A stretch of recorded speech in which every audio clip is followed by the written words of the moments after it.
ಮಹಾಲಕ್ಷ್ಮಿ ಚಾನಲ್ಗೆ ಸ್ವಾಗತ ಸುಸ್ವಾಗತ. ಈ ಥರ ಹದವಾಗಿ ಹಿಟ್ಟನ್ನು ಕಲಸಿ ಈ ಥರ ಮಿರ್ಚಿಗಳನ್ನು ಮಾಡ್ತಾ ಇದ್ದರೆ ನಾನ್ ವೆಜ್ ಪ್ರಿಯರು ಕೂಡ ಈ ಮಿರ್ಚಿಗಳನ್ನೇ ಇಷ್ಟಪಡೋಕ್ಕೆ ಸ್ಟಾರ್ಟ್ ಮಾಡ್ತಾರೆ. ಇದೇ ಇರಲಿ ಬಿಡಿ, ಅದು ಬೇಡ ಅನ್ನೋ ರೀತಿ ಈ ಮಿರ್ಚಿಗಳು ಬಂದಿತ್ತು. ಖಡಕ್ಕಾಗಿ ಮತ್ತು ಕ್ರಂಚಿಯಾಗಿ ಟೇಸ್ಟಾಗಿ ಕೂಡ ಬಂದಿತ್ತು. ಇದನ್ನು ಯಾವ ಥರ ಮಾಡೋದಂತ ನೋಡೋಣ ಬನ್ನಿ.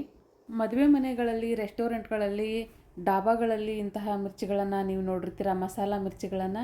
ಅದೇ ಥರ ಮಿರ್ಚಿಗಳನ್ನು ಕೂಡ ನಾನು ಇವತ್ತು ನಿಮಗೆ ಮಾಡಿ ತೋರಿಸ್ತಾ ಇದ್ದೀನಿ. ಬನ್ನಿ ನೋಡೋಣ ಮಾಡೋದನ್ನು.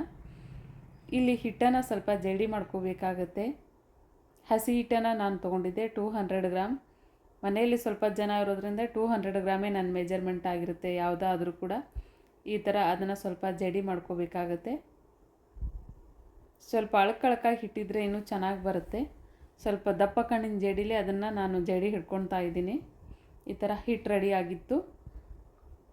ಅದಕ್ಕೆ ಇವಾಗ ಸ್ವಲ್ಪ ಸೋಡಾ ಪುಡಿ ಹಾಕಬೇಕಾಗುತ್ತೆ. ಅಡುಗೆ ಸೋಡಾ ಹಾಕಲೇಬೇಕು. ಈ ಮಿರ್ಚಿಗಳನ್ನು ಮಾಡಿದಾಗ ಸೋಡಾ ಪುಡಿ ಇರಲೇಬೇಕಾಗುತ್ತೆ. ಸ್ವಲ್ಪ ಹಾಕಿ, ಸ್ವಲ್ಪ ಉಪ್ಪು ಹಾಕ್ತಾ ಇದ್ದೀನಿ ರುಚಿಗೆ ತಕ್ಕಷ್ಟು.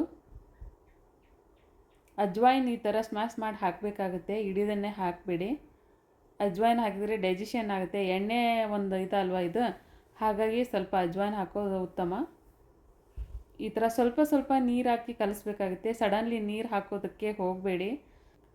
ಹಿಟ್ಟನ್ನು ಅತಿ ತಿಳುವಾಗಿ ಅಥವಾ ದಪ್ಪವಾಗಿ ನೀವು ಕಲಸೋಕ್ಕೆ ಹೋಗಬೇಡಿ. ಹಿಟ್ಟು ಒಂದು ಮೆಣಸಿನ್ಕಾಯಿಗೆ ಹತ್ತಬೇಕದು, ಆ ಥರ ಇರಬೇಕಿದು ಹಿಟ್ಟು. ಸ್ವಲ್ಪ ಒಂದು 15 ನಿಮಿಷ ಇದನ್ನು ರೆಸ್ಟ್ಗೆ ಇಟ್ಬಿಡೋಣ. ಈ ಥರ ಕಲಿಸ್ಬಿಟ್ಟು ಹಿಟ್ಟು ನೆನೆದಷ್ಟು ಮಿರ್ಚಿಗಳು ತುಂಬ ರುಚಿಯಾಗಿ ಟೇಸ್ಟಾಗಿ ಬರುತ್ತೆ. ಇದನ್ನೇ ಒಂದು 15 ನಿಮಿಷ ನೆನೆಯೋದಕ್ಕೆ ಇಟ್ಬಿಡೋಣ. ಇವಾಗ ಮೆಣಸಿನ್ಕಾಯನ್ನು ರೆಡಿ ಮಾಡ್ಕೊಳ್ತಾ ಇದ್ದೀನಿ. ಈ ಥರ ಮೆಣಸಿನ್ಕಾಯಿನ ತುದಿನ ತೆಗಿಲೇಬೇಕು, ಇಲ್ಲದೆ ಹೋದರೆ ಎಣ್ಣೆಲಿ ಹಾಕಿದಾಗ ಸಿಡಿಯುತ್ತೆ ಅದು. ಅದ್ರ ಕಡೆ ಗಮನ ನಿಮಗಿರಲಿ. ಈ ಥರ ಅದ್ರದ್ದು ಸ್ವಲ್ಪ ಹಿಂದಿಲ್ ತೊಟ್ಟು ಕೂಡ ಸ್ವಲ್ಪ ತೆಗ್ದಿದ್ದೀನಿ ನಾನು ತುಂಬನ್ನು. ಈ ಥರ ನಡಕ್ಕೆ ಸಿಳಬೇಕಾಗುತ್ತೆ ಒಂದು ಚಾಕು ಸಹಾಯದಿಂದ ಅಥವಾ ಇಳಿಗೆ ಇದ್ದರೆ ಇಳಿಗೆಯಿಂದ. ಮಸಾಲ ತುಂಬ್ತಾ ಇದ್ದೀನಿ ನಾನು. ಇದು ಮಸಾಲ ಮಿರ್ಚಿ. ಸ್ವಲ್ಪ ಜೀರಾ ಪೌಡರ್, ಉಪ್ಪು. ಜೀರಾ ಪೌಡರ್ ಆಲ್ರೆಡಿ ನಾನು ಹಳೆಯ ವಿಡಿಯೋದಲ್ಲಿ ಅಪ್ಲೋಡ್ ಮಾಡಿದ್ದೀನಿ, ನೀವು ನೋಡಬಹುದು. ಅದೇ ಜೀರಾ ಪೌಡರ್ನ ಇವುಗಳಿಗೆ ನಾನು ತುಂಬ್ತೀನಿ. ಒಮ್ಮೆ ಮಾಡಿ ಇಟ್ಕೊಂಡ್ಬಿಟ್ರೆ ಜೀರಾ ಪೌಡರ್ನ ಈ ಥರ ಎಲ್ಲ ಯೂಸ್ ಮಾಡಬಹುದು. ಯಾವ ಥರ ಮಾಡೋದು ಅಂತ ನನ್ನ ಹಳೆಯ ವಿಡಿಯೋದಲ್ಲಿ ವಾಚ್ ಮಾಡಿ. ಈ ಥರ ನಡಕ್ಕೆ ಸೆಂಟರ್ ಪೂರ 2 ಭಾಗ ಮಾಡ್ತಾ ಇಲ್ಲ, ಮಸಾಲ ತುಂಬೋದಕ್ಕೋಸ್ಕರ ಈ ಥರ ಕರಿದ ಮೆಣಸಿನ್ಕಾಯಿ ಮಾಡ್ತೀವಲ್ಲ ಆ ಥರ ಇದನ್ನು ಮಾಡ್ಕೊಳ್ತಾ ಇದ್ದೀನಿ. ಇಲ್ಲಿ ನೋಡ್ತಾ ಇರ್ಬೋದು ಜೀರಾ ಪೌಡರ್ ಮತ್ತು ಉಪ್ಪು. ಇದನ್ನು ಸೆಂಟರ್ ಸ್ವಲ್ಪ ಉಪ್ಪು ಸ್ವಲ್ಪ ಕಡಿಮೆ ಹಾಕಿ, ಯಾಕಂದರೆ ಹಿಟ್ಟಿಗೆ ಕೂಡ ನಾವು ಉಪ್ಪು ಹಾಕಿರ್ತೀವಲ್ಲ, ಹಾಗಾಗಿ ಸ್ವಲ್ಪ ಉಪ್ಪು ನೋಡಿ ಹಾಕ್ಕೊಳ್ಳಿ. ಈ ಥರ ಮಸಾಲವನ್ನು ತುಂಬಿ ಪ್ರತಿಯೊಂದಕ್ಕೂ ಕೂಡ ಮಸಾಲೆಗಳನ್ನು ಈ ಥರ ತುಂಬಿ ರೆಡಿ ಮಾಡಿ ಇಟ್ಕೋಬೇಕಾಗತ್ತೆ.